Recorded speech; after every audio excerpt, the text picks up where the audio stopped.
नमस्कार. आज आपण प्रोटीनने भरपूर असा मोड आलेल्या मुगाचा पुलाव बनवणार आहोत. इथे मी एक कढई गरम करायला ठेवलेली आहे. यामध्ये मी साधारण 2 चमचे एवढं तेल घेतलेलं आहे. तेल व्यवस्थित गरम झालं की आपण यामध्ये 1 चमचा जिरं, 2 तमालपत्र आणि 5 ते 6 लवंग घालणार आहोत. खडा मसाला आपल्याला 1 मिनिटभर तेलामध्ये छानपैकी परतवून घ्यायचा आहे.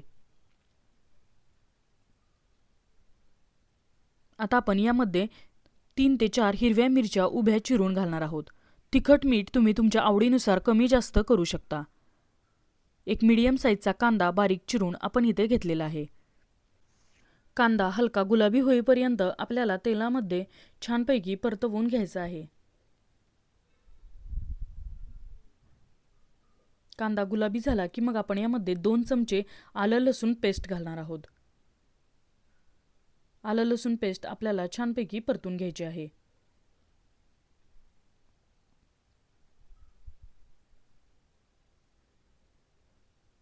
आता आपण यामध्ये एक मीडियम साईजचा टोमॅटो बारीक चिरून घालूयात. चवीप्रमाणे मीठ, अर्धा चमचा हळद आणि अर्धा चमचा इथे मी बिर्याणीचा मसाला घेतलेला आहे. आता आपण हे सर्व मसाले छानपैकी परतून घेऊयात. आता आपण यामध्ये 1 कप मोड आलेले मूग स्वच्छ धुवून इथे मी घातलेले आहेत. मूग आपण या मसाल्यामध्ये परतून घेणार आहोत.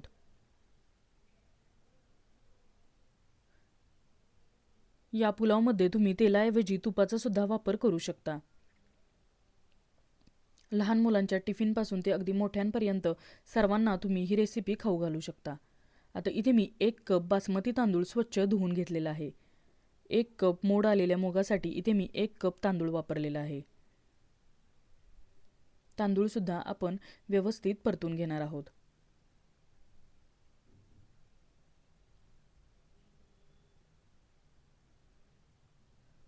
सर्व व्यवस्थित मिसळून झालं की मग आपण यामध्ये पाणी घालूयात.